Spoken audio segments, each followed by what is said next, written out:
ओ प्रणाम भगवान। गुरु वंदना।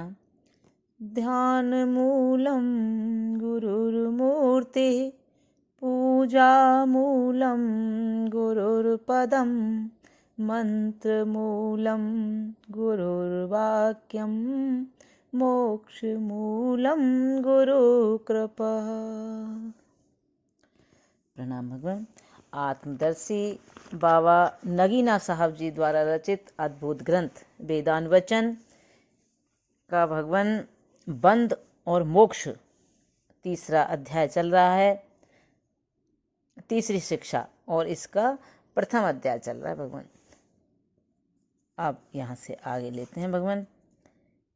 इस बात में तर्क नहीं करना चाहिए कि भोग के समय ही भोगी को आनंद है, क्योंकि हम युवकों को देखते हैं कि वैद्यों से वीर पुष्टि की औषधियाँ मांगते हैं और सिद्ध करते हैं कि भोग तक ही आनंद है, और वे चाहते हैं कि अधिक समय तक रहे, पर ऐसा नहीं हो सकता। क्या वे उष्ट्र आदि पशुओं की समानता करना नहीं चाहते जो वीर पुष्टि की इच्छा करते हैं?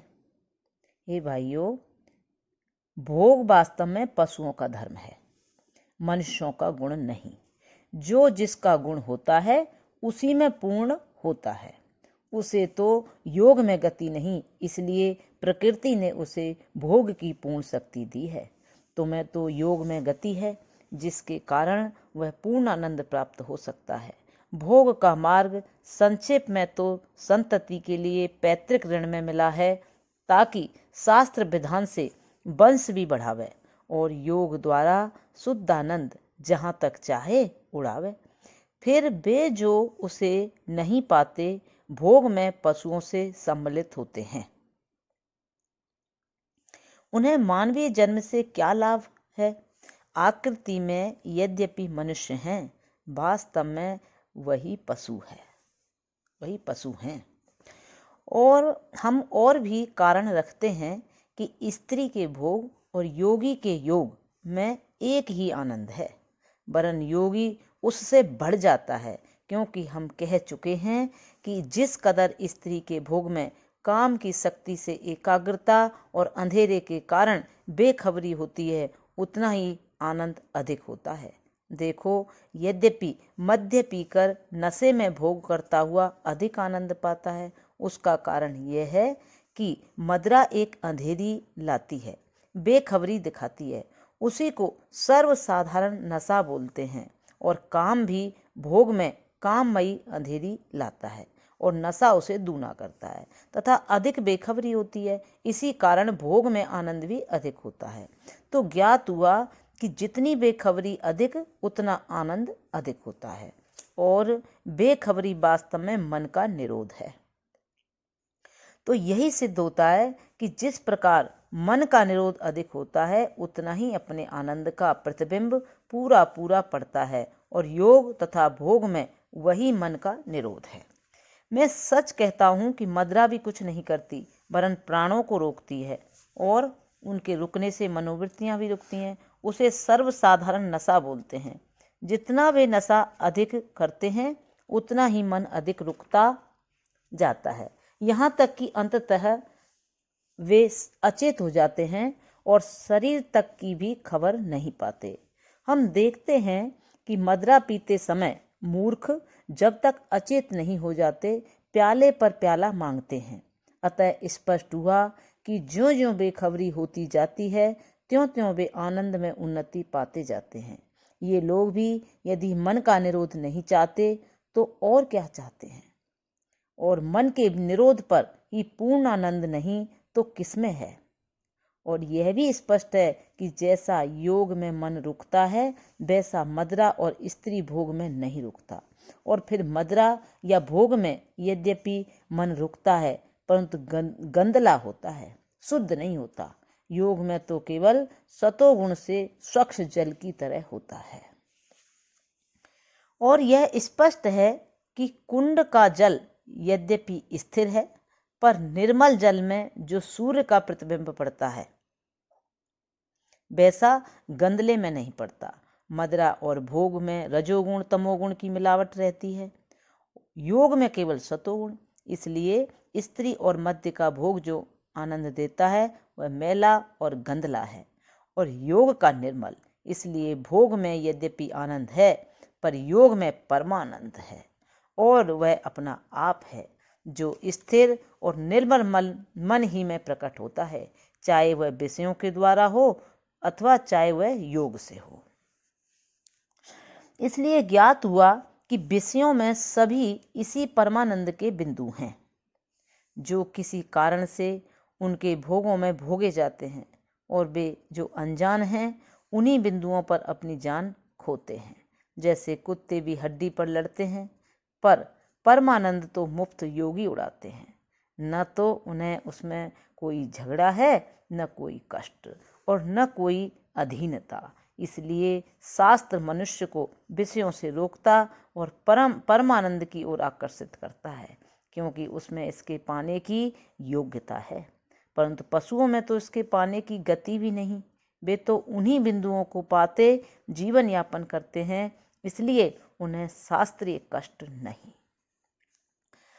अब सिद्ध हुआ कि जिस प्रकार देखने की आत्मा केवल देखना अपना निजी गुण रखता है, उसी तरह परमानंद भी उसका निजी गुण है, और दुख सुख रूप वृत्तियां तो उसमें अन्य के धर्म कल्पित हैं, जैसे रज्जु में सर्प।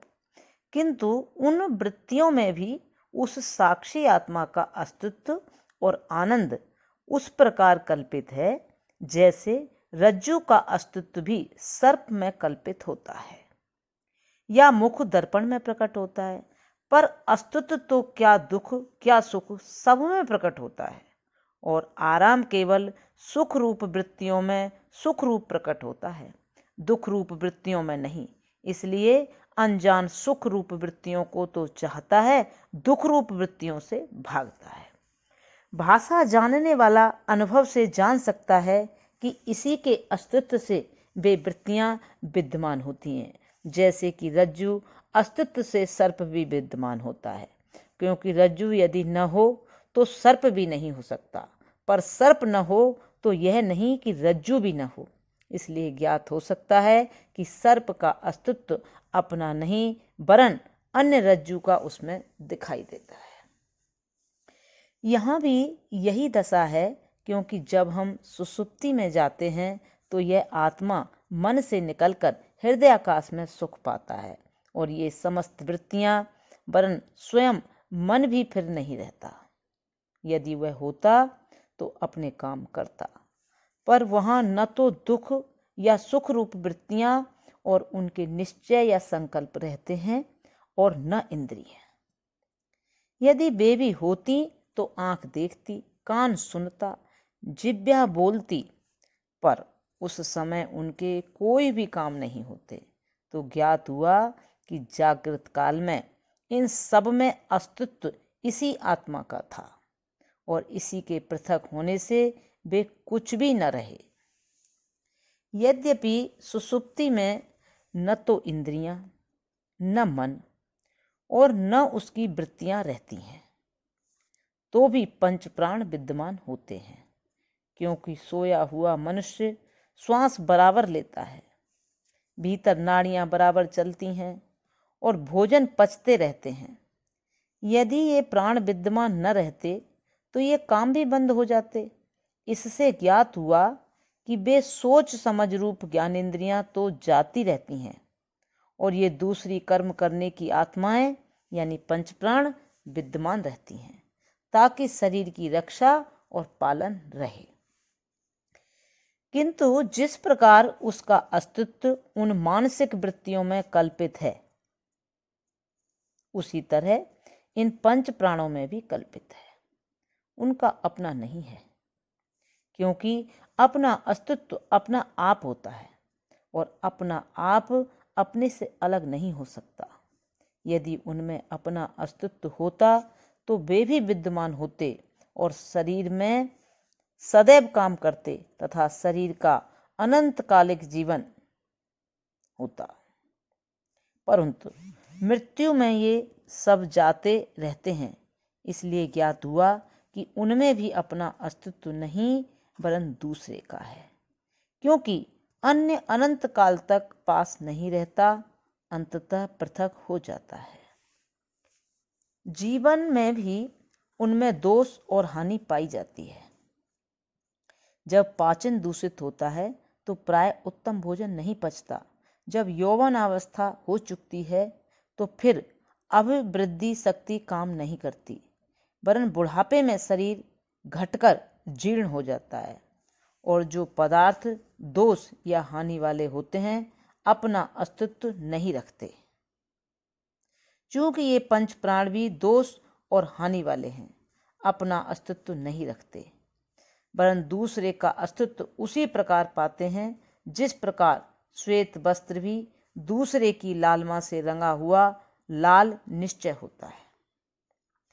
अब यूं समझो कि वे इंद्रियां, ज्ञानेंद्रियां तथा कर्मेंद्रियां आदि जिससे सत्ता व अस्तित्व पाती हैं, उसी से प्राण भी अस्तित्व पाते हैं, क्योंकि ये इंद्रियां भी उसी प्राण का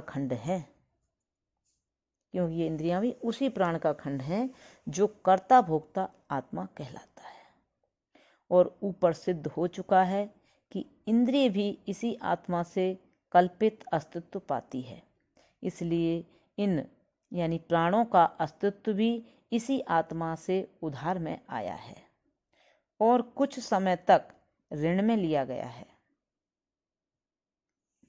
पर इनमें वह साक्षी आत्मा उसी प्रकार कल्पित है जिस प्रकार की अंतःकरण में साक्षी कल्पित है, परंतु उन कर्मों की समाप्ति तक जो इस जीवन के भोग देने के लिए उदय होते हैं, ऋण की भांति क्या जागृत, क्या स्वप्न, क्या सुषुप्ति में वह प्रकट रहता है।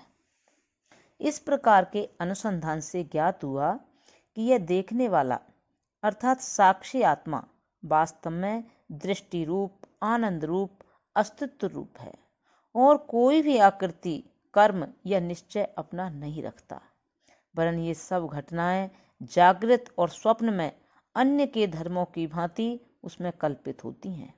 अपने स्वरूप में वह अकर्ता, अभोक्ता, केवल दृष्टा या साक्षी है। इसी आत्मा को संस्कृत में चेतन बोलते हैं और देखना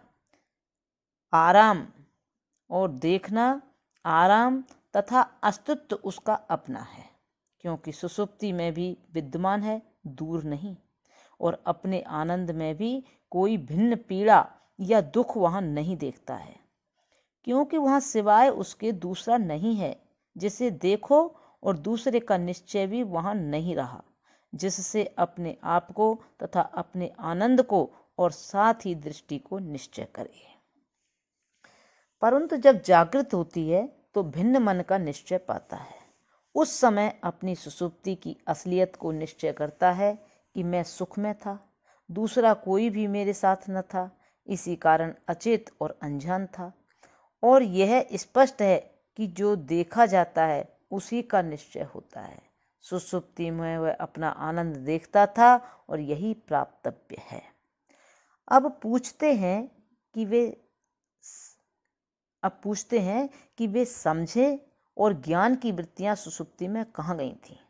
वे समझें और ज्ञान की वृत्तियां सुषुप्ति में कहाँ गई थीं, तो तनिक विचार करने से जान सकता है कि सब इसी में उसी प्रकार लय हो गई थीं जिस प्रकार सर्प का अस्तित्व भी रज्जू में लय हो जाता है और रज्जू ही रज्जू दिखाई देती है।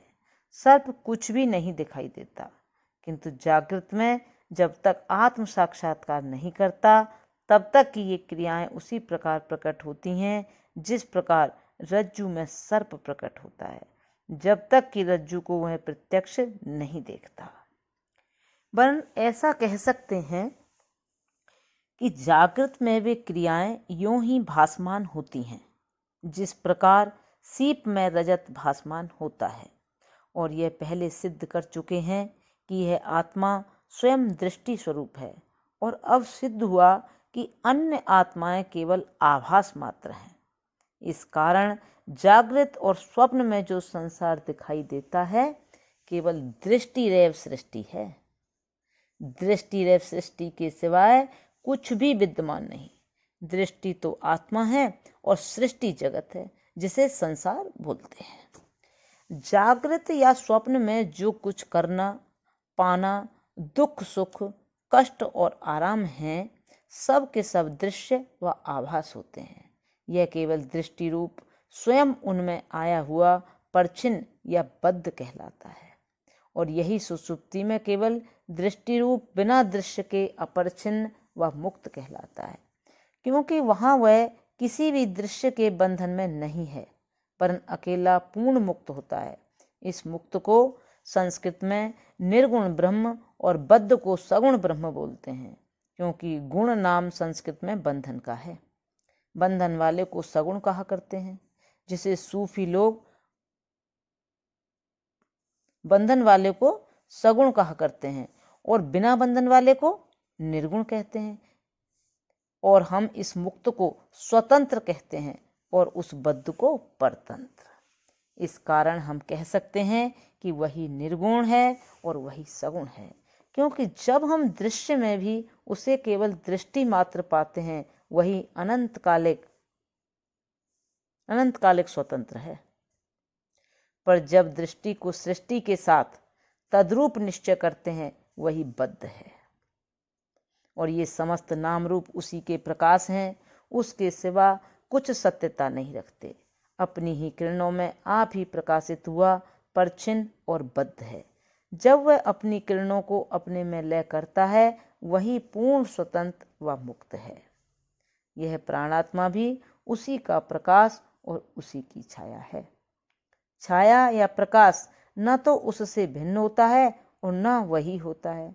भिन्न तो इसलिए नहीं होता कि इसका अस्तित्व बिना उसके नहीं है, और वही इसलिए नहीं है कि यूं ही कल्पना की तरह वह रज्जू में सर्प और सीप में रजत की भांति भिन्न भिन्न विचित्रताएं उसमें कल्पित करता है, जो उससे लगाव नहीं पा सकती। इसलिए वास्तव में भिन्न है और तुच्छ है और कुछ भी अस्तित्व नहीं रखता। प्रणाम भगवान। अब यहाँ से आगे कर लेंगे। ओम शांति शांति शांति। प्रणाम।